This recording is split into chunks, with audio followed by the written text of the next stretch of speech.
ਹਰਮੀਤ ਸਿੰਘ ਕਾਲਕਾ ਇਹ ਮਾਈਕ ਤੇ ਜਾ ਕੇ ਬੋਲ ਰਿਹਾ ਹੈ। ਅਧਿਕਾਰ ਨਹੀਂ ਹੈਗਾ ਕਿਉਂਕਿ ਪ੍ਰੋ ਟਾਈਮ ਦਾ ਹੀ ਅਧਿਕਾਰ ਹੈ, ਪਰ ਅਧਿਕਾਰ ਤੇ ਉਸ ਵਕਤ ਖਤਮ ਹੋ ਚੁੱਕੇ ਸਨ ਜਦੋਂ ਇਹਨਾਂ ਨੇ ਗੁਰੂ ਗ੍ਰੰਥ ਸਾਹਿਬ ਦੀ ਹਜ਼ੂਰੀ 'ਚ ਹੁੱਲੜਬਾਜ਼ੀ ਕੀਤੀ, ਗਾਲੀ ਗਲੋਚ। ਮੈਂ ਕਹਿਣਾ ਜੀ, ਮੈਂ ਨਾਂ ਨਹੀਂ ਲੈਣਾ ਚਾਹੁੰਦਾ, ਇਤਨੀਆਂ ਗੰਦੀਆਂ ਗੱਲਾਂ ਇਹਨਾਂ ਨੇ ਕੱਢੀਆਂ ਗੁਰੂ ਗ੍ਰੰਥ ਸਾਹਿਬ ਦੀ ਹਜ਼ੂਰੀ 'ਚ ਬਈ ਆਦਮੀ ਕਿਸੇ ਬਜ਼ੁਰਗ ਦੇ ਬੈਠੇ ਹੋਇਆਂ ਵੀ ਇਹ ਜਿਹੀਆਂ ਗੱਲਾਂ ਨਾ ਕੱਢੇ। ਯਾਰ ਸ਼ਰਮ ਕਰ ਯਾਰ, ਤੇਰਾ ਪਿਓ ਕੋਲ ਬੈਠਾ, ਤੂੰ ਇਹ ਜਿਹੀਆਂ ਗੱਲਾਂ ਕੱਢਦਾ ਹੈ। ਪਰ ਇਹਨਾਂ ਨੇ ਸ਼ਰਮ ਧਰਮ ਤੋਂ ਛੱਪ ਖਲੋਤੇ, ਕੂੜ ਫਿਰੇ ਪ੍ਰਧਾਨ ਵੇ ਲਾ ਲਓ। ਇਤਨਾ ਕੂੜ, ਇਤਨਾ ਕਬਾੜ, ਇਤਨਾ ਝੂਠ।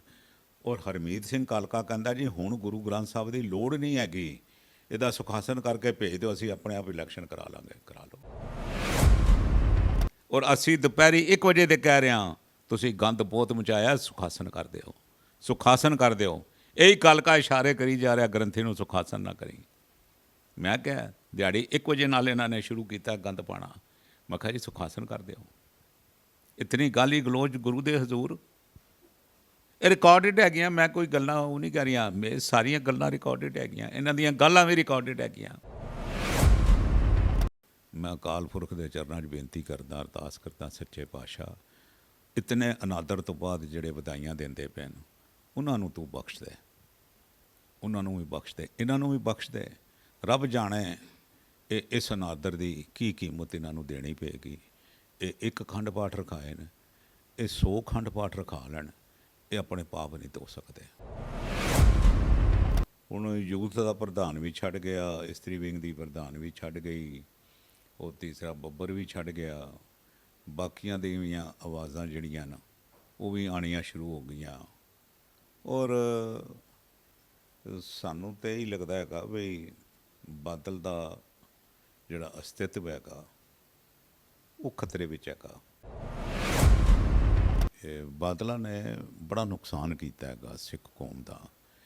ਜਿਹੜਾ ਸਭ ਤੋਂ ਵੱਡਾ ਨੁਕਸਾਨ ਇਹਨਾਂ ਨੇ ਇਹ ਕੀਤਾ ਹੈਗਾ ਬਈ ਆਪਣੀ ਹੋਂਦ ਨੂੰ ਕਾਇਮ ਰੱਖਣ ਵਾਸਤੇ ਇਹਨਾਂ ਨੇ ਕੌਮ ਦੀ ਆਤਮਾ ਨੂੰ ਮਾਰ ਦਿੱਤਾ ਹੈ।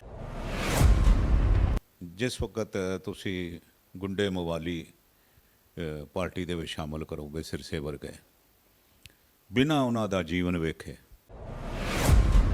ਮਾਸਟਰ ਜੀ ਦੇ ਵਕਤ ਧਿਆਨ ਰੱਖਿਆ ਜਾਂਦਾ ਸੀ ਵੀ ਵਰਕਰ ਸ਼ਰਾਬ ਤੇ ਨਹੀਂ ਪੀਂਦਾ, ਪਾਠ ਕਰਦਾ ਕਿ ਨਹੀਂ ਕਰਦਾ। ਮਾਸਟਰ ਜੀ ਕੈਂਪ ਲਗਾਉਂਦੇ ਸਨ ਆਪਣੇ ਅਕਾਲੀ ਵਰਕਰਾਂ ਦੇ, ਅਤੇ ਉੱਥੇ ਸਿੱਖੀ ਦਾ ਪ੍ਰਚਾਰ ਕਰਦੇ ਸਨ। ਜਿਨ੍ਹਾਂ ਅੰਮ੍ਰਿਤ ਦੀ ਦਾਤ ਨਹੀਂ ਸੀ ਲਈ ਹੁੰਦੀ ਉਹਨਾਂ ਨੂੰ ਅੰਮ੍ਰਿਤ ਆਪ ਆਪਣੇ ਹੱਥੀਂ ਛਕਾਉਂਦੇ ਸਨ। ਉਹ ਪ੍ਰਥਾ ਹੋ ਗਈ ਖਤਮ। ਹੁਣ ਤਾਂ ਇਤਨੇ ਨਿਵਾਣ ਤੱਕ ਚਲੇ ਗਏ ਨੇ। ਉਸ ਪਾਰਟੀ ਨਾਲ ਇਹਨਾਂ ਨੇ ਸਮਝੌਤਾ ਕੀਤਾ ਹੈ ਬਾਦਲਾਂ ਨੇ, ਜਿਨ੍ਹਾਂ ਨੇ ਅੰਮ੍ਰਿਤਸਰ ਦੇ ਸਟੇਸ਼ਨ ਦੇ ਉੱਪਰ ਗੁਰੂ ਰਾਮਦਾਸ ਜੀ ਦੀਆਂ ਫੋਟੋਆਂ ਸਾੜੀਆਂ, ਦਰਬਾਰ ਸਾਹਿਬ ਦੀਆਂ ਫੋਟੋਆਂ ਸਾੜੀਆਂ, ਜਲੰਧਰ ਦੇ ਵਿੱਚ, ਪਾਣੀਪਤ ਦੇ ਵਿੱਚ, ਹਰ ਜਗ੍ਹਾ ਸਿੱਖਾਂ ਦੀਆਂ ਦੁਕਾਨਾਂ ਸਾੜੀਆਂ ਔਰ ਪਛਤਾਵਾ ਨਹੀਂ ਕੀਤਾ। ਅੱਜ ਵੀ ਉਹਨਾਂ ਦੇ ਦਿਲ ਜਿਹੜੇ ਨੇ ਬਦਲੇ ਨਹੀਂ ਹੋਏ, ਉਹਨਾਂ ਦੀ ਦਿਲਾਂ ਦੇ ਵਿੱਚ ਨਫ਼ਰਤ ਹੈਗੀ। ਅਗਲੀ ਵਾਰ ਜਦ ਸਾਲ ਬਾਅਦ ਇਲੈਕਸ਼ਨ ਤਾਂ ਕਦੀ ਓਥ ਨਹੀਂ ਹੁੰਦੀ, ਓਥ ਫਸਟ ਟਾਈਮ ਹੁੰਦੀ ਹੈ। ਇਹਨਾਂ ਨੇ ਨਵੀਂ ਪੀੜ੍ਹੀ ਚਲਾਈ ਜੀ, ਔਰ ਤੇ ਵਕਤ ਚਾਹੀਦਾ ਨਹੀਂ। ਗੁਰੂ ਗ੍ਰੰਥ ਸਾਹਿਬ ਦੀ ਮੌਜੂਦਗੀ ਜਦ ਵੀ ਇਲੈਕਸ਼ਨ ਹੁੰਦਾ ਹੈ, ਜਦ ਵੀ ਸਾਡੀ ਕੋਈ ਜਨਰਲ ਹਾਊਸ ਹੁੰਦਾ, ਜਨਰਲ ਹਾਊਸ ਦੇ ਅੰਦਰ ਵੀ ਗੁਰੂ ਸਾਹਿਬ ਮੌਜੂਦ ਹੁੰਦੇ ਨੇ। ਉੱਥੇ ਅਰਦਾਸ ਹੁੰਦੀ ਹੈ ਪਹਿਲੇ ਆਰੰਭਤਾ ਦੀ ਹਾਊਸ ਦੀ, ਔਰ ਉਹਦੇ ਬਾਅਦ ਦੀ ਇੱਕ ਤਰ੍ਹਾਂ ਦਾ ਹਾਊਸ ਸੀ। ਜਦ ਤੁਹਾਡੀ ਅਰਦਾਸ ਹੀ ਨਹੀਂ ਹੋਈ ਤੇ ਇਲੈਕਸ਼ਨ ਕਰਦਾ ਉਹ। ਸ਼੍ਰੋਮਣੀ ਕਮੇਟੀ ਦਾ ਪ੍ਰਧਾਨ ਆਪਣੇ ਮੈਂਬਰਾਂ ਨੂੰ ਆਹਵਾਨ ਕਰ ਰਿਹਾ ਹੈ, ਤੁਸੀਂ ਜੋ ਹੁੰਦਾ ਹੋਣ ਦਿਓ, ਜੋ ਕਰਨਾ ਪੈਂਦਾ ਹੈ ਕਰੋ, ਅਤੇ ਕੋਈ ਪਰਵਾਹ ਨਾ ਕਰੋ ਕਿਸੇ ਗੱਲ ਦੀ। ਮੈਂ ਬੈਠਾ ਹਾਂ, ਮੈਂ ਆਪਣੀ ਕਰਨੀ ਸੁਣ। ਦੁਬਾਰਾ ਇਲੈਕਸ਼ਨ ਹੋਣ ਦੇ ਕੋਈ ਚਾਂਸਸ ਹੈਗੇ ਨੇ ਜਾਂ ਸੰਗਤਾਂ ਫਿਰ 2 ਸਾਲ ਵੇਟ ਕਰਨ ਹੁਣ ਅਗਲੀ? ਸਾਨੂੰ ਖੁਸ਼ਕਿਸਮਤੀ ਦੇ ਨਾਲ ਹਿੰਦੁਸਤਾਨ ਦੀ ਜੁਡੀਸ਼ਰੀ ਬੜੀ ਅੱਛੀ ਹੈਗੀ। ਸਾਨੂੰ ਜੁਡੀਸ਼ਰੀ ਦੇ ਉੱਪਰ ਭਰੋਸਾ ਹੈਗਾ, ਔਰ ਅਸੀਂ ਇਹ ਸਾਰਾ ਕੇਸ ਜੁਡੀਸ਼ਰੀ ਦੇ ਅੱਗੇ ਰੱਖਾਂਗੇ, ਹਾਈ ਕੋਰਟ ਦੇ ਵਿੱਚ, ਉਹਨਾਂ ਤੋਂ ਫੈਸਲਾ ਲਵਾਂਗੇ। ਇਹ ਜਿਹੜਾ ਗੰਦ ਨਿਕਲ ਰਿਹਾ ਨਾ ਵਿੱਚੋਂ ਦੀ, ਇਸ ਗੁਰੂ ਸਾਹਿਬ ਦਿਖਾ ਰਹੇ ਨੇ ਕਿਵੇਂ ਕਿਵੇਂ ਗੰਦ ਨਿਕਲਣੇ, ਗੰਦ ਨਿਕਲਦੇ ਜਾਣਗੇ। ਔਰ ਇਹ ਮੈਂ ਗੁਰੂ ਤੋਂ ਡਰ ਕੇ ਬੋਲਦਾ ਵਾਂ, ਅਰਦਾਸ ਵੀ ਹੈ ਗੁਰੂ ਅੱਗੇ ਕਿ ਇਹ ਦੇਖਣਾ ਤੁਸੀਂ ਬਹੁਤ ਜਲਦੀ ਕਮੇਟੀ ਸਰਨਾ ਸਾਹਿਬ ਉੱਥੇ ਹੋਣਗੇ ਕਮੇਟੀ ਦੇ ਅੰਦਰ। ਸਤਿ ਸ਼੍ਰੀ ਅਕਾਲ ਦੋਸਤੋ, ਸਵਾਗਤ ਹੈ ਤੁਹਾਡਾ ਵੌਇਸ ਆਫ ਇੰਡੀਆ ਦੇ ਪ੍ਰੋਗਰਾਮ ਗੁੰਜਾਂ ਸਿੱਖ ਸਿਆਸਤ ਦੀ। ਸਾਡਾ ਮੌਜੂਦ ਹੈਗੇ ਨੇ ਹਰਵਿੰਦਰ ਸਿੰਘ ਸਰਨਾ ਜੀ, ਸ਼੍ਰੋਮਣੀ ਅਕਾਲੀ ਦਲ ਦੇ ਜਨਰਲ ਸਕੱਤਰ ਵੀ ਹੈਗੇ ਨੇ। ਸਾਡਾ ਮੌਜੂਦ ਹੈਗੇ ਨੇ ਵਿੱਕੀ ਚਾਵਲਾ ਜੀ, ਕਰਤਾਰ ਸਿੰਘ ਚਾਵਲਾ ਗੁਰਦੁਆਰਾ ਕਮੇਟੀ ਦੇ ਮੈਂਬਰ ਵੀ ਹੈਗੇ ਨੇ, ਪਾਰਟੀ ਦਾ ਵੱਡਾ ਸਥਾਨ ਰੱਖਦੇ ਨੇ। ਪੁੱਛਦੇ ਹਾਂ ਇੱਕ ਸਿੰਪਲ ਜਿਹਾ ਸਵਾਲ, ਹਰਵਿੰਦਰ ਸਿੰਘ ਸਰਨਾ ਜੀ ਸ਼ੁਰੂਆਤ ਕਰਦੇ ਹਾਂ, ਸੀਨੀਅਰ ਵੀ ਹੈਗੇ ਨੇ। ਸਰਨਾ ਸਾਹਿਬ ਸਵਾਗਤ ਹੈ ਪ੍ਰੋਗਰਾਮ ਦੇ ਅੰਦਰ। ਮਿਹਰਬਾਨੀ ਜੀ, ਵਾਹਿਗੁਰੂ ਜੀ ਕਾ ਖਾਲਸਾ ਵਾਹਿਗੁਰੂ ਜੀ ਫਤਿਹ। ਸਰਨਾ ਸਾਹਿਬ, ਬੜਾ ਇੱਕ ਮਾਹੌਲ ਬਣਿਆ 22 ਜਨਵਰੀ ਦਾ। ਉਸ ਤੋਂ ਬਾਅਦ 23 ਜਨਵਰੀ ਨੂੰ ਬੱਬਰ ਸਾਹਿਬ ਪਾਰਟੀ ਛੱਡਦੇ ਨੇ। ਉਸ ਤੋਂ ਬਾਅਦ ਅੱਜ 29 ਤਰੀਕ ਨੂੰ 2 ਮੈਂਬਰ ਹੋਰ ਪਾਰਟੀ ਛੱਡ ਕੇ ਅਲਵਿਦਾ ਕਹਿੰਦੇ ਨੇ। ਬੇਦਬੀ ਦਾ ਮਾਮਲਾ ਸਾਹਮਣੇ ਆਉਂਦਾ ਹੈ। ਜੇ ਬੇਦਬੀ ਹੋਈ ਹੈ ਤੇ ਫਿਰ ਪਾਰਟੀ ਦੇ ਬਾਕੀ ਸਦस्य ਨਜ਼ਰ ਨਹੀਂ ਆ ਰਹੀ ਹੈ। ਉਹ ਜਿਹੜੇ ਛੱਡ ਕੇ ਆਏ ਨੇ ਉਸ ਬੇਦਬੀ ਦੇ ਉੱਤੇ, ਉਹਨਾਂ ਬਾਰੇ ਕੀ ਕਹਿਣਾ ਚਾਹੋਗੇ? ਦੇਖੋ, ਇੱਕ ਹਿਊਮਨ ਨੇਚਰ ਹੈਗੀ, ਹਰ ਆਦਮੀ ਦਾ ਆਪਣਾ ਆਪਣਾ ਸੁਭਾਅ ਹੈਗਾ। ਕਈ ਆਦਮੀਆਂ ਦੇ ਵਿੱਚ, ਇਨਸਾਨਾਂ ਦੇ ਵਿੱਚ ਜਿਹੜੀ ਆ ਰਿਐਕਸ਼ਨ ਦਾ ਮਾਦਾ ਹੈਗਾ, ਉਹ ਥੋੜ੍ਹੀ ਦੇਰ ਬਾਅਦ ਉੱਠਦਾ ਹੈ। ਕਈ ਜਿਹੜੇ ਨੇ ਉਸ ਰਿਐਕਸ਼ਨ ਉੱਤੇ ਸਮਝਦੇ ਨੇ ਵੀ ਇਹ ਬੜਾ ਗਲਤ ਹੋ ਗਿਆ ਹੈ, ਪਰ ਉਹ ਆਪਣੀ ਆਤਮਾ ਨੂੰ ਮਾਰਦੇ ਹੈਗੇ ਵੀ ਚਲੋ ਮੈਂ ਆਪਣੇ ਕੋ ਕੰਮ ਸ਼ਾਮ ਹੋਣਗੇ, ਕੋਈ ਮੈਨੂੰ ਫਾਇਦਾ ਹੋਏਗਾ ਅਤੇ ਮੇਰੀ ਗੱਲ ਕਹਿਣ ਨਾਲ ਨਾ ਮੇਰਾ ਨੁਕਸਾਨ ਹੋ ਜਾਏਗਾ। ਇਹ ਦੂਸਰੀ ਕਿਸਮ ਇਹ ਹੈਗੀ। ਅਤੇ ਕਈ ਜਿਹੜੇ ਹੈਗੇ ਨੇ ਸ਼ਖਸੀਅਤਾਂ, ਉਹ ਜਿਹੜੇ ਕਹਿੰਦੇ ਨੇ ਬਈ ਬੇਦਬੀ ਬਹੁਤ ਹੋ ਗਈ ਹੈ ਅਤੇ ਸਾਡੇ ਵਾਸਤੇ ਸਹਾਰਨਾ ਜਿਹੜਾ ਹੈ ਇਹ ਹੁਣ ਮੁਸ਼ਕਿਲ ਹੈਗਾ, ਅਸੰਭਵ ਹੈਗਾ। ਇਸ ਸੰਦਰਭ ਦੇ ਵਿੱਚ ਮੈਂ ਮੁਬਾਰਕਬਾਦ ਦਿੰਦਾ ਸੁਖਵਿੰਦਰ ਸਿੰਘ ਬੱਬਰ ਨੂੰ ਸਭ ਤੋਂ ਪਹਿਲਾਂ, ਔਰ ਬੜੇ ਇੰਪਾਰਟੈਂਟ ਪੋਜੀਸ਼ਨ ਰੱਖਦੇ ਸਨ ਉਹ ਪਾਰਟੀ ਦੇ ਵਿੱਚ। ਅਤੇ ਦੂਸਰਾ ਬੀਬੀ ਰਣਜੀਤ ਕੌਰ ਪ੍ਰਧਾਨ ਸੀ ਇਸਤਰੀ ਵਿੰਗ, ਇਸਤਰੀ ਅਕਾਲੀ ਦਲ ਦੀ, ਅਤੇ ਰਸੂਖ ਰੱਖਦੀ ਹੈ ਪਾਰਟੀ ਦੇ ਵਿੱਚ ਵੀ ਅਤੇ ਇਲਾਕੇ ਦੇ ਵਿੱਚ ਵੀ। ਤੀਸਰਾ ਸੀ ਬਈ ਸਰਦਾਰ ਉਹ ਗਗਨਦੀਪ ਸਿੰਘ ਛਿਆਸੀ, ਜੀਤੀ ਜੀ ਦਾ ਭਤੀਜਾ ਹੈਗਾ, ਗੁਰੂ ਹਰਕ੍ਰਿਸ਼ਨ ਨਗਰ ਦੀ ਬੜੀ ਇੱਕ ਮੋਤਬਰ ਫੈਮਿਲੀ ਨੂੰ ਬਿਲੋਂਗ ਕਰਨ ਵਾਲਾ ਬੱਚਾ ਹੈਗਾ, ਔਰ ਅੱਛੀ ਸਾਫ ਸੁਥਰੀ ਫੈਮਿਲੀ ਨੂੰ ਬਿਲੋਂਗ ਕਰਦਾ ਹੈ। ਅਤੇ ਉਹਨਾਂ ਨੇ ਵੀ, ਉਹ ਵੀ ਯੂਥ ਬਾਦਲ ਦੇ ਯੂਥ ਦਲ ਦਾ ਪ੍ਰਧਾਨ ਹੈਗਾ। ਹੁਣ ਯੂਥ ਦਾ ਪ੍ਰਧਾਨ ਵੀ ਛੱਡ ਗਿਆ, ਇਸਤਰੀ ਵਿੰਗ ਦੀ ਪ੍ਰਧਾਨ ਵੀ ਛੱਡ ਗਈ, ਉਹ ਤੀਸਰਾ ਬੱਬਰ ਵੀ ਛੱਡ ਗਿਆ। ਬਾਕੀਆਂ ਦੀਆਂ ਆਵਾਜ਼ਾਂ ਜਿਹੜੀਆਂ ਨਾ ਉਹ ਵੀ ਆਉਣੀਆਂ ਸ਼ੁਰੂ ਹੋ ਗਈਆਂ। ਔਰ ਸਾਨੂੰ ਤਾਂ ਇਹੀ ਲੱਗਦਾ ਹੈਗਾ ਵੀ ਬਾਦਲ ਦਾ ਜਿਹੜਾ ਅਸਤਿਤਵ ਹੈਗਾ ਉਹ ਖਤਰੇ ਵਿੱਚ ਹੈਗਾ। ਇਹ ਸਿੱਖ ਇਤਿਹਾਸ ਦੇ ਵਿੱਚ ਖਾਲੀ ਇੱਕੋ ਹੀ ਅੱਧਾ ਪਚੱਧਾ ਫੌਜਦਾਰ ਰਹਿ ਗਿਆ, ਕਿਉਂਕਿ ਬਾਕੀ ਦੇ ਸੈਨਾਪਤੀ ਤੇ ਚਲੇ ਗਏ ਨੇ। ਜਿਹੜਾ ਪਚੱਧਾ ਫੌਜਦਾਰ ਹੈਗਾ ਉਹ ਕਿਸੇ ਵਕਤ ਵੀ ਜਾ ਸਕਦਾ ਹੈ। ਸਰ, ਮੈਨੂੰ ਨਾ ਕੱਲ੍ਹ ਇੱਕ ਮੈਸੇਜ ਆਇਆ ਸੀ। ਉਸ ਮੈਸੇਜ ਦੇ ਅੰਦਰ ਇੱਕ ਗੱਲ ਲਿਖੀ ਗਈ ਸੀ, ਮੈਨੂੰ ਦੱਸਣਾ ਠੀਕ ਹੈ ਕਿ ਗਲਤ ਹੈਗੀ ਹੈ। ਮੈਸੇਜ 'ਚ ਕਿਹਾ ਗਿਆ ਸੀ ਕਿ ਅਕਾਲੀ ਦਲ ਦੇ ਜਿਹੜੇ ਨੁਮਾਇੰਦੇ ਚੁਣੇ ਜਾਂਦੇ ਨੇ, ਪਰਚੀ ਤੋਂ ਚੁਣੇ ਜਾਂਦੇ ਨੇ। ਇਹ ਪਰਚੀਆਂ ਆਉਂਦੀਆਂ ਨੇ ਬਾਦਲ ਪਾਰਟੀ ਤੋਂ। ਦੇਖੋ ਜੀ, ਇਹ ਤਾਂ ਬਾਦਲ ਪਾਰਟੀ ਵਾਲੇ ਦੱਸਣਗੇ ਪਰਚੀਆਂ ਆਉਂਦੀਆਂ ਨੇ ਕੀ ਆਉਂਦੀਆਂ ਨੇ। ਦੇਖੋ, ਇਹਨਾਂ ਨੇ ਨਾ ਜਿਹੜੀ ਬਾਦਲਾਂ ਨੇ ਬੜਾ ਨੁਕਸਾਨ ਕੀਤਾ ਹੈਗਾ ਸਿੱਖ ਕੌਮ ਦਾ।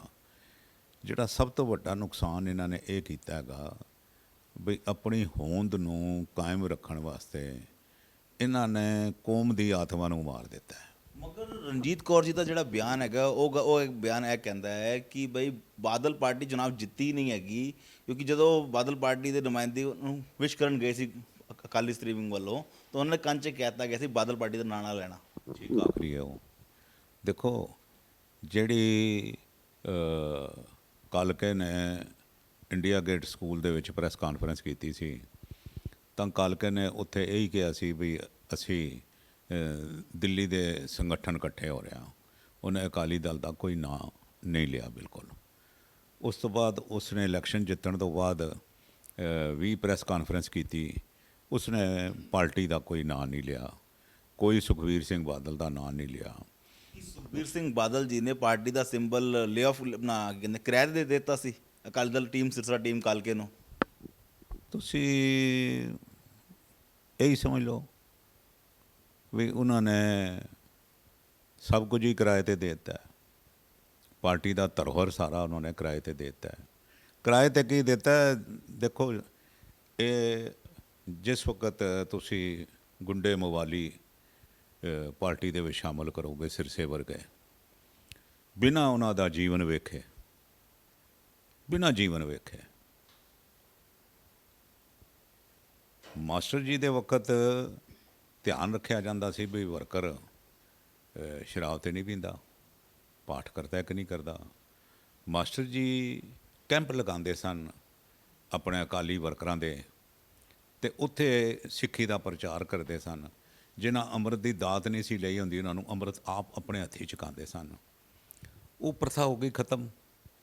ਇਹਨਾਂ ਨੇ ਹੈਲੀਕਾਪਟਰ ਰਾਹੀਂ ਨੌਸਰਬਾਜ਼ਾਂ ਨੂੰ, ਕਬਜ਼ੇਬਾਜ਼ਾਂ ਨੂੰ, ਤੁਸੀਂ ਦੇਖੋਗੇ ਜੀ ਵੀ ਇਹਨਾਂ ਦੀਆਂ ਇਲੈਕਸ਼ਨਾਂ ਜਿੱਤਣ ਤੋਂ ਬਾਅਦ ਮੈਨੂੰ ਪੰਜਾਬ ਜਾਣ ਦਾ ਮੌਕਾ ਮਿਲਿਆ, ਅਤੇ ਕੋਈ ਸਿੱਖ ਸੂਰਤ ਜਿਹੜੀ ਹੈਗੀ ਇਹਨਾਂ ਦੀ ਪਾਰਟੀ ਦੇ ਵਿੱਚ ਰਹੀ ਕੋਈ ਨਹੀਂ। ਸਿੱਖ ਪਾਰਟੀ ਦਾ, ਸ਼੍ਰੋਮਣੀ ਅਕਾਲੀ ਦਲ ਦਾ ਗਠਨ ਹੋਇਆ ਸੀ ਸਿੱਖਾਂ ਦੀ ਹੱਕਾਂ ਦੀ ਰਾਖੀ ਕਰਨ ਵਾਸਤੇ। ਉਹ ਰਾਖੀ ਤੇ ਹੋ ਗਈ ਖਤਮ। ਹੁਣ ਤਾਂ ਇਤਨੇ ਨਿਵਾਣ ਤੱਕ ਚਲੇ ਗਏ ਨੇ। ਉਸ ਪਾਰਟੀ ਨਾਲ ਇਹਨਾਂ ਨੇ ਸਮਝੌਤਾ ਕੀਤਾ ਹੈ, ਬਾਦਲਾਂ ਨੇ, ਜਿਨ੍ਹਾਂ ਨੇ ਅੰਮ੍ਰਿਤਸਰ ਦੇ ਸਟੇਸ਼ਨ ਦੇ ਉੱਪਰ ਗੁਰੂ ਰਾਮਦਾਸ ਜੀ ਦੀਆਂ ਫੋਟੋਆਂ ਸਾੜੀਆਂ, ਦਰਬਾਰ ਸਾਹਿਬ ਦੀਆਂ ਫੋਟੋਆਂ ਸਾੜੀਆਂ, ਜਲੰਧਰ ਦੇ ਵਿੱਚ, ਪਾਣੀਪਤ ਦੇ ਵਿੱਚ, ਹਰ ਜਗ੍ਹਾ ਸਿੱਖਾਂ ਦੀਆਂ ਦੁਕਾਨਾਂ ਸਾੜੀਆਂ, ਔਰ ਪਛਤਾਪ ਨਹੀਂ ਕੀਤਾ। ਅੱਜ ਵੀ ਉਹਨਾਂ ਦੇ ਦਿਲ ਜਿਹੜੇ ਨੇ ਬਦਲੇ ਨਹੀਂ ਹੋਏ, ਉਹਨਾਂ ਦੀ ਦਿਲਾਂ ਦੇ ਵਿੱਚ ਨਫ਼ਰਤ ਹੈਗੀ। ਮੈਂ ਸਮਝਦਾ ਵੀ ਇਹ ਇੱਕ ਜਿਹੜਾ ਬਾਦਲ ਦਾ ਕਦਮ ਹੈਗਾ, ਜਿਹੜੀ ਨਵੀਂ ਉਸਨੇ ਪਿਰਤ ਪਾਈ ਹੈਗੀ, ਇਹ ਇੱਕ ਡੈਸਪਰੇਟ ਕਦਮ ਹੈਗਾ ਬਈ ਉਹਦੇ ਨਾਲ ਸਾਰਾ ਤਲਾ ਜਿਵੇਂ ਬਾਦਲ ਦਾ ਹਿਲਿਆ ਹੁੰਦਾ ਹੈ। ਬਈ ਆਦਮੀ ਕਹਿੰਦਾ ਚੱਲ ਯਾਰ ਇਸ ਨੂੰ ਹੀ ਹੱਥ ਪਾ ਕੇ ਦੇਖ ਲਾਂ, ਸ਼ਾਇਦ ਇਹੀ ਮੇਰੀ, ਉਸਨੇ ਇਹ ਤਾਂ ਪਾ ਲਈ, ਪਰ ਇਹ ਸਮਝਦੇ ਨੇ ਬਈ ਸਾਨੂੰ ਸਿੱਖਾਂ ਦੀਆਂ ਵੋਟਾਂ ਦੀ ਲੋੜ ਕੋਈ ਨਹੀਂ, ਸਿੱਖ ਆਪਣੇ ਆਪ ਵੋਟ ਪਾ ਦੇਣਗੇ। ਪਰ 1996 ਦੇ ਵਿੱਚ ਇਹਨਾਂ ਨੇ 96 ਦੇ ਵਿੱਚ ਮੋਗੇ ਦੀ ਕਾਨਫਰੰਸ ਤੋਂ ਸ਼ੁਰੂਆਤ ਕੀਤੀ ਸੀ ਬਈ ਸਿੱਖਾਂ ਦੀਆਂ ਮੰਗਾਂ ਨੂੰ ਤਿਲਾਂਜਲੀ ਦੇਣ ਦੀ।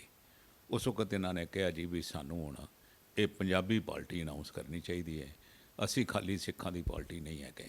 ਸਰ ਆਪ ਨੇ ਨਾ ਆਪਣਾ ਨਿੱਕੀ ਚਾਵਲਾ ਜੀ ਵੀ ਹੈਗੇ ਨੇ, ਆਪ ਜੀ ਵੀ ਹੈਗੇ। ਮੈਂ ਆਪ ਦੋਨੋਂ ਤੇ ਕਾਮਨ ਜਿਹਾ ਸਵਾਲ ਪੁੱਛਦਾ। ਗੁਰੂ ਗ੍ਰੰਥ ਸਾਹਿਬ ਦੀ ਬੇਦਬੀ ਹੋਈ ਸਾਰੇ ਕਹਿ ਰਹੇ ਨੇ, ਮੈਨੂੰ ਇੱਕ ਸਿੰਪਲ ਸਰ ਚਾਵਲਾ ਜੀ ਆਪ ਜੀ ਪੁੱਛਣਾ ਚਾਹਾਂਗਾ, ਸਰ ਆਪ ਜੀ ਵੀ ਸੋਚਦੇ ਹੋ, ਜਦੋਂ ਵਿਆਹ ਹੁੰਦਾ ਹੈ ਤੇ ਜੇ ਗੁਰੂ ਗ੍ਰੰਥ ਸਾਹਿਬ ਮੌਜੂਦ ਨਾ ਹੋਣ, ਉਹਨਾਂ ਦੀ ਹਾਜ਼ਰ ਜੋਤ ਮਜ਼ਦੂਰ ਨਾ ਹੋਏ, ਤੇ ਕੀ ਵਿਆਹ ਪ੍ਰਵਾਨ ਮੰਨਿਆ ਜਾਂਦਾ ਹੈ? ਇਹ ਮੰਨਿਆ ਜਾਂਦਾ ਜੀ। ਜਦ ਆਨੰਦ ਕਾਰਜ ਸ਼ੁਰੂ ਹੁੰਦਾ, ਪਹਿਲੇ ਅਰਦਾਸ ਹੁੰਦੀ ਹੈ, ਆਨੰਦ ਕਾਰਜ ਦੀ ਸਮਾਪਤੀ ਹੁੰਦੀ ਹੈ, ਸ਼ਬਦ ਪੜ੍ਹਦੇ ਨੇ, ਉਹਦੇ ਬਾਅਦ ਅਰਦਾਸ ਹੁੰਦੀ ਹੈ, ਹੁਕਮਨਾਮਾ ਹੁੰਦਾ ਹੈ। ਔਰ ਇਹ ਕੋਈ ਵੀ ਕਾਰਜ ਕਰਨ ਵਾਸਤੇ ਹੁੰਦਾ ਹੈ, ਕੋਈ ਵੀ ਸ਼ੁਭ ਕਾਰਜ, ਦੁੱਖ ਦੀ ਘੜੀ ਕੋਈ ਵੀ ਕਰਾ ਜਾਏ, ਅਰਦਾਸ ਤੋਂ ਬਗੈਰ ਨਹੀਂ ਹੁੰਦਾ, ਗੁਰੂ ਦੀ ਮੌਜੂਦਗੀ ਬਗੈਰ ਨਹੀਂ ਹੁੰਦਾ, ਕਿਉਂਕਿ ਸਾਡਾ ਜਿਹੜਾ ਗੁਰੂ ਹੈ ਜਾਗਤ ਜੋਤ ਹੈ। ਮਗਰ ਬਾਕੀ ਦਿੱਲੀ ਦੇ ਸਿੱਖਾਂ ਨੂੰ ਸਮਝ ਨਹੀਂ ਆ ਰਹੀ, ਜਿਹੜੇ ਇਲੈਕਸ਼ਨ ਹੋਏ ਨੇ ਉਹਦਾ ਗੁਰੂ ਸਾਹਿਬ ਦੀ ਜੋਤ ਆਪ ਮੌਜੂਦ ਨਹੀਂ ਸੀ, ਗੁਰੂ ਗ੍ਰੰਥ ਸਾਹਿਬ ਆਪ ਮੌਜੂਦ ਨਹੀਂ ਸੀ। ਬਿਲਕੁਲ ਠੀਕ ਕਹਿ ਰਹੇ ਹੋ ਤੁਸੀਂ, ਮੌਜੂਦ ਨਹੀਂ ਸੀ। ਦੂਜੀ ਗੱਲ ਇਹ ਵੀ ਹੈ ਕਿ ਇੱਕ ਇਹਨਾਂ ਨੇ ਜਿਹੜੀ ਹੈ ਤੁਹਾਡੇ ਰਾਹੀਂ ਇਹ ਕਲੀਅਰ ਕਰਨਾ ਚਾਹੁੰਦਾ ਕਿ ਓਥ ਸੈਰੀਮਨੀ ਸੀ ਹੁੰਦਾ ਹੈ, ਜਦ ਪਹਿਲੀ ਵਾਰ ਓਥ ਹੁੰਦੀ ਹੈ, ਅਗਲੀ ਵਾਰ ਜਦ ਸਾਲ ਬਾਅਦ ਇਲੈਕਸ਼ਨ ਤੱਕ ਕਦੀ ਓਥ ਨਹੀਂ ਹੁੰਦੀ, ਓਥ ਫਸਟ ਟਾਈਮ ਹੁੰਦੀ ਹੈ। ਇਹਨਾਂ ਨੇ ਨਵੀਂ ਪੀੜ੍ਹੀ ਚਲਾਈ ਜੀ ਔਰ ਤੇ ਵਕਤ ਚਾਹੀਦਾ ਹੈ, ਨਹੀਂ, ਗੁਰੂ ਗ੍ਰੰਥ ਸਾਹਿਬ ਦੀ ਮੌਜੂਦਗੀ ਜਦ ਵੀ ਇਲੈਕਸ਼ਨ ਹੁੰਦਾ ਹੈ, ਜਦ ਵੀ ਸਾਡੀ ਕੋਈ ਜਨਰਲ ਹਾਊਸ ਹੁੰਦਾ ਹੈ, ਜਨਰਲ ਹਾਊਸ ਦੇ ਅੰਦਰ ਵੀ ਗੁਰੂ ਸਾਹਿਬ ਮੌਜੂਦ ਹੁੰਦੇ ਨੇ, ਉੱਥੇ ਅਰਦਾਸ ਹੁੰਦੀ ਹੈ ਪਹਿਲੇ ਆਰੰਭਤਾ ਦੀ ਹਾਊਸ ਦੀ, ਔਰ ਉਹਦੇ ਬਾਅਦ ਦੀ ਇੱਕ ਤਰ੍ਹਾਂ ਦਾ ਹਾਊਸ ਸੀ। ਜਦ ਤੁਹਾਡੀ ਅਰਦਾਸ ਹੀ ਨਹੀਂ ਹੋਈ ਤੇ ਇਲੈਕਸ਼ਨ ਕਾਹਦਾ ਹੋ। ਆਪ ਜੀ ਤੋਂ ਸੇਮ ਸਵਾਲ ਪੁੱਛਣਾ ਚਾਹਾਂਗਾ। ਆਪ ਜੀ ਕਾਫੀ ਸੀਨੀਅਰ ਹੋ, ਕਈ ਦਹਾਕੇ ਵੇਖੇ ਨੇ, ਆਪ ਜੀ ਨੇ ਕਦੀ ਇਹੋ ਜਿਹਾ ਮਾਹੌਲ ਵੇਖਿਆ ਕਿ ਕਿਸੇ ਦਾ ਵਿਆਹ ਹੋ ਰਿਹਾ, ਕੋਈ ਸ਼ੁਭ ਕਾਰਜ ਹੋ ਰਿਹਾ, ਗੁਰੂ ਗ੍ਰੰਥ ਸਾਹਿਬ ਦੀ ਮੌਜੂਦਗੀ ਨਾ ਹੋਵੇ? ਦੇਖੋ ਜੀ, ਉੱਥੇ ਪੰਜਾਬੀ 'ਚ ਕਹਿੰਦੇ ਨੇ ਇੱਥੇ ਆਵਾਯੂ ਤੇ ਆ ਗਿਆ, ਯਕ ਨਾ ਸ਼ੁੱਧ ਦੋ ਸ਼ੁੱਧ। ਸ਼੍ਰੋਮਣੀ ਕਮੇਟੀ ਦਾ ਪ੍ਰਧਾਨ ਆਪਣੇ ਮੈਂਬਰਾਂ ਨੂੰ ਆਹਵਾਨ ਕਰ ਰਿਹਾ ਹੈ, ਤੁਸੀਂ ਜੋ ਹੁੰਦਾ ਹੋਣ ਦਿਓ, ਜੋ ਕਰਨਾ ਪੈਂਦਾ ਹੈ ਕਰੋ, ਅਤੇ ਕੋਈ ਪਰਵਾਹ ਨਾ ਕਰੋ ਕਿਸੇ ਗੱਲ ਦੀ, ਮੈਂ ਬੈਠਾ ਹਾਂ, ਮੈਂ ਆਪਣੀ ਕੰਨੀ ਸੁਣਿਆ। ਬਾਦਲ ਦਲ ਦਾ ਜੋ ਦਿੱਲੀ ਇਕਾਈ ਦਾ ਪ੍ਰਧਾਨ ਹੈ ਹਰਮੀਤ ਸਿੰਘ ਕਾਲਕਾ, ਇਹ ਮਾਈਕ 'ਤੇ ਜਾ ਕੇ ਬੋਲ ਰਿਹਾ ਹੈ। ਅਧਿਕਾਰ ਨਹੀਂ ਹੈਗਾ, ਕਿਉਂਕਿ ਪ੍ਰੋ ਟਾਈਮ ਦਾ ਹੀ ਅਧਿਕਾਰ ਹੈ, ਪਰ ਅਧਿਕਾਰ ਤਾਂ ਉਸ ਵਕਤ ਖਤਮ ਹੋ ਚੁੱਕੇ ਸਨ ਜਦੋਂ ਇਹਨਾਂ ਨੇ ਗੁਰੂ ਗ੍ਰੰਥ ਸਾਹਿਬ ਦੀ ਹਜ਼ੂਰੀ 'ਚ ਹੁੱਲੜਬਾਜ਼ੀ ਕੀਤੀ, ਗਾਲੀ ਗਲੋਚ। ਮੈਂ ਕਹਿਣਾ ਜੀ, ਮੈਂ ਨਾਂ ਨਹੀਂ ਲੈਣਾ ਚਾਹੁੰਦਾ, ਇਤਨੀਆਂ ਗੰਦੀਆਂ ਗੱਲਾਂ ਇਹਨਾਂ ਨੇ ਕੱਢੀਆਂ ਗੁਰੂ ਗ੍ਰੰਥ ਸਾਹਿਬ ਦੀ ਹਜ਼ੂਰੀ 'ਚ, ਬਈ ਆਦਮੀ ਕਿਸੇ ਬਜ਼ੁਰਗ ਦੇ ਬੈਠੇ ਹੋਇਆਂ ਵੀ ਇਹ ਜਿਹੀਆਂ ਗੱਲਾਂ ਨਾ ਕੱਢੇ ਯਾਰ, ਸ਼ਰਮ ਕਰ ਯਾਰ, ਤੇਰਾ ਪਿਓ ਕੋਲ ਬੈਠਾ, ਤੂੰ ਇਹ ਜਿਹੀਆਂ ਗੱਲਾਂ ਕੱਢਦਾ ਹੈ। ਪਰ ਇਹਨਾਂ ਨੇ ਸ਼ਰਮ ਧਰਮ ਦੋਏ ਛੱਪ ਖਲੋਤੇ, ਕੂੜ ਫਿਰੇ ਪ੍ਰਧਾਨ ਵੇ ਲਾ ਲਓ। ਇਤਨਾ ਕੂੜ, ਇਤਨਾ ਕਬਾੜ, ਇਤਨਾ ਝੂਠ। ਔਰ ਹਰਮੀਤ ਸਿੰਘ ਕਾਲਕਾ ਕਹਿੰਦਾ ਜੀ ਹੁਣ ਗੁਰੂ ਗ੍ਰੰਥ ਸਾਹਿਬ ਦੀ ਲੋੜ ਨਹੀਂ ਹੈਗੀ, ਇਹਦਾ ਸੁਖਾਸਨ ਕਰਕੇ ਭੇਜ ਦਿਓ, ਅਸੀਂ ਆਪਣੇ ਆਪ ਇਲੈਕਸ਼ਨ ਕਰਾ ਲਾਂਗੇ। ਕਰਾ ਲਓ। ਕਹਿੰਦਾ ਹੁਣ ਨਹੀਂ ਲੋੜ ਹੈਗੀ, ਹੁਣ ਲੋੜ ਨਹੀਂ ਹੈਗੀ। ਮਗਰ ਜਿਹੜੇ ਸਿੱਖ ਜਥੇਬੰਦੀਆਂ ਵੀ ਹੁਣ ਗੁਰੂ ਗ੍ਰੰਥ ਸਾਹਿਬ ਦੀ ਮੌਜੂਦਗੀ ਦੇ ਗੁਰੂ ਗ੍ਰੰਥ ਸਾਹਿਬ ਨੂੰ ਸੁਖਾਸਨ ਹੋ ਗਿਆ, ਉਹਨਾਂ ਨੂੰ ਆਪਣਾ ਮੈਂ ਵਰਡ ਨਹੀਂ, ਮੈਨੂੰ ਪਤਾ ਕਿ ਵਰਡ ਮੈਂ ਬੋਲਣਾ ਨਹੀਂ ਚਾਹੂੰ, ਵਰਡ ਮੈਨੂੰ ਨਹੀਂ ਪਤਾ, ਸੌਰੀ, ਮੈਨੂੰ ਸਿੱਖੀ ਦੇ ਸ਼ਾਇਦ ਨਾਲ ਗਿਆਨ ਨਹੀਂ ਹੋਏਗਾ, ਮੈਂ ਵਰਡ ਨਹੀਂ ਬੋਲਾਂਗਾ ਕਿ ਉਸ ਤੋਂ ਬਾਅਦ ਕੀ ਹੁੰਦਾ ਹੈ। ਸੁਖਾਸਨ ਤੋਂ ਬਾਅਦ ਜਦੋਂ ਇਲੈਕਸ਼ਨ ਹੁੰਦੇ ਨੇ ਤੇ ਇਲੈਕਸ਼ਨ ਦੇ ਬਾਅਦ ਲੋਕੀ ਹੁਣ ਵਧਾਈਆਂ ਵੀ ਦੇਣ ਜਾ ਰਹੇ ਨੇ, ਕਿ ਉਹ ਦੁਖੀ ਨਹੀਂ ਹੈਗੇ ਜਿਹੜੇ ਵਧਾਈਆਂ ਦੇਣ ਜਾ ਰਹੇ ਨੇ। ਦੇਖੋ ਮੈਂ ਨਾ ਅੰਜਕਾ ਵੀ ਉਹਨਾਂ ਲੋਕਾਂ ਦੀ ਨਾ ਸਮਝੀ ਦੇ ਉੱਪਰ ਮੈਂ ਕੋਈ ਟਿੱਪਣੀ ਨਹੀਂ ਕਰਨੀ। ਤੇ ਕਈ ਰੂਹਾਂ ਹੁੰਦੀਆਂ ਜਿਨ੍ਹਾਂ ਨੂੰ ਸਾਰੀਆਂ ਗੱਲਾਂ ਦੀ ਸਮਝ ਨਹੀਂ ਹੁੰਦੀ। ਕੋਈ ਰਿਸ਼ਤੇਦਾਰ ਆ ਜਾਂਦਾ, ਕੋਈ ਘਰ ਵਾਲੀ ਆ ਜਾਂਦੀ ਹੈ, ਪੁੱਤਰ ਆ ਜਾਂਦਾ ਹੈ, ਕੋਈ ਸੌਦੇ ਲੈਣ ਵਾਲੇ ਆ ਜਾਂਦੇ ਨੇ। ਇਸ ਕਰਕੇ ਉਹ ਕਹਿੰਦਾ ਨਾ ਇਹ ਬੜੇ ਭੋਲੇ ਹੈਗੇ ਇਹ ਸੱਚੇ ਪਾਤਸ਼ਾਹ, ਇਹਨਾਂ ਨੂੰ ਤੂੰ ਮਾफ़ ਕਰ ਦੇ, ਇਹਨਾਂ ਨੂੰ ਮਾफ़ ਕਰ ਦੇ, ਕਿਉਂਕਿ ਇਹਨਾਂ 'ਚ ਅਕਲ ਨਹੀਂ ਹੈ, ਇਹਨਾਂ 'ਚ ਸਮਝ ਨਹੀਂ ਹੈ। ਸੋ ਜਿਹੜੇ ਗਏ ਹੈਗੇ ਨਾ, ਮੈਂ ਅਕਾਲ ਪੁਰਖ ਦੇ ਚਰਨਾਂ 'ਚ ਬੇਨਤੀ ਕਰਦਾ, ਅਰਦਾਸ ਕਰਦਾ, ਸੱਚੇ ਪਾਤਸ਼ਾਹ ਇਤਨੇ ਅਨਾਦਰ ਤੋਂ ਬਾਅਦ ਜਿਹੜੇ ਵਧਾਈਆਂ ਦਿੰਦੇ ਪਏ ਨੇ, ਉਹਨਾਂ ਨੂੰ ਤੂੰ ਬਖਸ਼ ਦੇ, ਉਹਨਾਂ ਨੂੰ ਵੀ ਬਖਸ਼ ਦੇ, ਇਹਨਾਂ ਨੂੰ ਵੀ ਬਖਸ਼ ਦੇ। ਰੱਬ ਜਾਣੇ ਇਹ ਇਸ ਅਨਾਦਰ ਦੀ ਕੀ ਕੀਮਤ ਇਹਨਾਂ ਨੂੰ ਦੇਣੀ ਪਏਗੀ। ਇਹ ਇੱਕ ਅਖੰਡ ਪਾਠ ਰਖਾਏ ਨੇ, ਇਹ 100 ਅਖੰਡ ਪਾਠ ਰਖਾ ਲੈਣ, ਇਹ ਆਪਣੇ ਪਾਪ ਨਹੀਂ ਧੋ ਸਕਦੇ। ਸਰ ਅਖੰਡ ਪਾਠ ਦੇ ਉੱਤੇ ਵੀ ਸਰ ਇੱਕ ਗੱਲ ਹੋਈ, ਮੈਂ ਚਾਵਲਾ ਜੀ ਔਰ ਆਪ ਜੀ ਦੋਨਾਂ ਦਾ ਧਿਆਨ ਰੱਖਾਵਾਂਗਾ ਕਿ ਕਾਲਕਾ ਜੀ ਨੇ ਕਿਹਾ ਕਿ ਅਖੰਡ ਪਾਠ ਰਖਵਾਇਆ ਗਿਆ, ਮਗਰ ਅਕਾਲੀ ਦਲ ਦਿੱਲੀ ਵੱਲੋਂ ਕੋਈ ਵੀ ਮੈਂਬਰ ਉਧਰ ਨਹੀਂ ਪਹੁੰਚਿਆ, ਕੋਈ ਨਹੀਂ ਆਇਆ। ਕੀ ਤੁਹਾਨੂੰ ਜਾਣਾ ਚਾਹੀਦਾ ਸੀ ਕਿ ਨਹੀਂ? ਪਹਿਲੀ ਗੱਲ ਤਾਂ ਜਦੋਂ ਸਾਨੂੰ ਮੈਂਬਰ ਸਮਝਦੇ, ਸਾਡੀ ਟੀਮ ਨੂੰ ਮੈਂਬਰ ਸਮਝਦੇ, ਤਾਂ ਪਹਿਲੀ ਗੱਲ ਤਾਂ ਉਹਨੂੰ ਕੰਸਲਟ ਕਰਨਾ ਚਾਹੀਦਾ ਜੀ ਅੱਜ ਮੈਂ ਪਾਠ ਰਖਵਾ ਰਿਹਾ, ਸਭ ਦੀ ਸਹਿਮਤੀ ਲੈਂਦੇ ਕਿ ਜੀ ਸਾਡੇ ਕੋਲੋਂ ਸਭ ਕੋਲੋਂ ਅਗਰ ਨਿਰਾਦਰ ਹੋਇਆ ਹੈ ਤਾਂ ਸਭ ਕੋਲ ਸਹਿਮਤੀ ਲੈਂਦੇ ਜੀ ਅਸੀਂ ਅੱਜ ਪਾਠ ਰੱਖਣਾ, ਕੱਲ੍ਹ ਰੱਖਣਾ, ਕੋਈ ਵੀ ਗੱਲ ਹੈਗੀ ਹੈ। ਪਹਿਲੇ ਇਹਨਾਂ ਨੇ 25 ਤਰੀਕ ਕੀਤੀ, 24 ਤਰੀਕ ਕੀਤੀ, ਡੇਟ ਚੇਂਜ ਕਰਦੇ ਚਲੇ ਗਏ ਔਰ ਨਾ ਕਿਸੇ ਨੂੰ ਕੰਸਲਟ ਕੀਤਾ। ਇਹ ਤਾਂ ਪੋਲੀਟੀਕਲ ਇਹਨਾਂ ਨੇ ਦਿਖਾਇਆ ਕਿ ਜੀ ਸਾਡੇ ਕੋਲ ਗਲਤੀ ਹੋਈ ਹੈ, ਪੋਲੀਟੀਕਲ ਇੱਕ ਆਪਣਾ ਇਸ਼ੂ ਬਣਾਇਆ ਇਹਨਾਂ ਨੇ ਮੇਰੇ ਹਿਸਾਬ ਨਾਲ। ਸਰ ਆਪ ਜੀ ਅਸੀਂ ਸਾਡੇ ਕੋਲੋਂ ਕੋਈ ਪਾਪ ਨਹੀਂ ਹੋਇਆ, ਅਸੀਂ ਗੁਰੂ ਦਾ ਨਿਰਾਦਰ ਨਹੀਂ ਕੀਤਾ। ਜਿਨ੍ਹਾਂ ਨੇ ਪਾਪ ਕੀਤਾ ਉਹਨਾਂ ਨੇ ਅਖੰਡ ਪਾਠ ਰਖਾਇਆ ਹੈ। ਮਗਰ ਮਰਿਆਦਾ ਠੀਕ ਹੈ ਕਿ ਜਿਹੜਾ ਮਤਲਬ ਬੇਦਬੀ ਕਰੇ ਉਸ ਤੋਂ ਪਾਠ ਰਖਵਾ ਲਿੱਤਾ ਜਾਏ? ਨਹੀਂ ਨਹੀਂ ਨਹੀਂ, ਇਹਦੀ ਕੋਈ ਮਾਫੀ ਨਹੀਂ ਹੈਗੀ। ਗੁਰੂ ਦੇ ਨਿਰਾਦਰ ਦੀ ਕੋਈ ਮਾਫੀ ਨਹੀਂ। ਫਿਰ ਤਾਂ ਦੇਖੋ ਸਾਡੇ ਕੋਲ ਨਾ ਇਤਿਹਾਸ ਹੈਗਾ, ਨਾ ਕੋਈ ਪੜ੍ਹਦਾ ਤੇ ਨਾ ਕੋਈ ਸੁਣਦਾ ਤੇ ਨਾ ਕੋਈ ਸਮਝਦਾ। ਸੱਤਾ ਤੇ ਬਲਵੰਡਾ ਗੁਰੂ ਸਾਹਿਬ ਦੇ ਦਰਬਾਰ ਦੇ ਵਿੱਚ ਕੀਰਤਨੀਆਂ ਸਨ ਤੇ ਇੱਕ ਦਿਨ ਦੀ ਚੜ੍ਹਤ ਉਹਨਾਂ ਨੇ ਮੰਗ ਕੀਤੀ, ਗੁਰੂ ਸਾਹਿਬ ਨੇ ਨਾ ਨਹੀਂ ਕੀਤੀ। ਉਸ ਦਿਨ ਬਾਰਿਸ਼ ਜ਼ਿਆਦਾ ਹੋਈ ਤੇ ਚੜ੍ਹਤ ਆਈ ਨਾ। ਉਹਨਾਂ ਨੂੰ ਬਾਣੀ ਪੜ੍ਹਦਿਆਂ ਬੜਾ ਗੁੱਸਾ ਆਇਆ ਵੀ ਚੰਗਾ ਅਸੀਂ ਸਾਨੂੰ ਪੈਸੇ ਮੰਗਣ ਤੇ ਸਾਨੂੰ ਤੇ ਮਿਲੇ ਹੀ ਕੋਈ ਨਹੀਂ। ਇਸ ਅੰਦਰ ਦੀ ਅੱਗ ਕਾਬੂ ਨਾ ਕਰ ਸਕੇ ਤੇ ਉਹਨਾਂ ਨੇ ਗੁਰੂ ਸਾਹਿਬ ਪ੍ਰਤੀ ਨਿਰਾਦਰ ਕੀਤਾ, ਬੜਾ ਨਿਰਾਦਰ ਕੀਤਾ। ਤੇ ਇਹਨਾਂ ਨੂੰ ਫਿਰ ਉਹਨਾਂ ਨੇ ਕਿਹਾ ਬਈ ਤੁਹਾਨੂੰ ਹੁਣ ਇਹਦੀ ਮਾਫੀ ਨਹੀਂ ਹੈਗੀ। ਸਖਤ ਲਫ਼ਜ਼ਾਂ ਦੇ ਵਿੱਚ ਉਹਨਾਂ ਨੇ ਇਹਨਾਂ ਨੂੰ ਪੰਥ ਚੋਂ ਬਾਹਰ ਕੱਢਿਆ। ਫਿਰ ਉਹਨਾਂ ਨੇ ਇੱਕ ਇੱਕ ਲਫ਼ਜ਼ ਉਹਨਾਂ ਦੀ ਜਿਹੜੀ ਉਚਾਰਨ ਕੀਤੀ ਗੁਰੂ ਦੀ ਉਸਤਤ ਵਿੱਚ, ਇੱਕ ਇੱਕ ਬਾਣੀ ਫਿਰ ਗੁਰੂ ਗ੍ਰੰਥ ਸਾਹਿਬ ਦੇ ਵਿੱਚ ਦਰਜ ਹੈਗੀ। ਉਸ ਦੇ ਵਿੱਚ ਦਰਦ ਸੀ, ਕਰੁਣਾ ਸੀ, ਪਛਤਾਵਾ ਸੀ। ਨਾ ਇਹਨਾਂ ਦੇ ਵਿੱਚ ਕਰੁਣਾ ਹੈਗੀ, ਨਾ ਇਹਨਾਂ ਦੇ ਵਿੱਚ ਪਛਤਾਵਾ ਹੈਗਾ, ਨਾ ਇਹਨਾਂ 'ਚ ਕੋਈ ਅਫਸੋਸ ਹੈਗਾ। ਮਾਫੀ ਕਿਸ ਗੱਲ ਦੀ? ਬਾਕੀ ਗੁਰੂ ਬਖਸ਼ਣਹਾਰ ਹੈਗਾ। ਅਰਦਾਸ ਕਰਨ ਸ਼ਾਇਦ ਗੁਰੂ ਇਹਨਾਂ ਨੂੰ ਬਖਸ਼ ਦੇਵੇ। ਮੈਂ ਕੌਣ ਹੁੰਦਾ ਗੁਰੂ ਦੇ ਵਿਚਕਾਰ ਇਹ ਜੇ ਸਣੇ ਦੇਣ ਵਾਲਾ? ਮੈਂ ਤੇ ਆਪ ਰੋਜ਼ ਮਾਫੀ ਮੰਗਦਾ, ਸੱਚੇ ਪਾਤਸ਼ਾਹ ਦਿਨ 4 ਕਰਦਾ, ਮੇਰੇ ਕੋਲ ਕੋਈ ਭੁੱਲ ਚੁੱਕ ਹੋਵੇ ਤਾਂ ਮੈਨੂੰ ਮਾਫ ਕਰ ਦੇ, ਮੈਨੂੰ ਬਖਸ਼ ਦੇਣਾ। ਮੇਰਾ ਪਤਾ ਨਹੀਂ ਕਿਹੜੇ ਵਕਤ ਮੇਰੀ ਜਾਨ ਨਿਕਲ ਜਾਏ ਤੇ ਮੈਂ ਮਾਫੀ ਵੀ ਨਾ ਮੰਗਾ। ਮੈਂ ਤੇ ਆਪ ਰੋਜ਼ ਸਵੇਰੇ ਮਾਫੀ ਮੰਗਦਾ।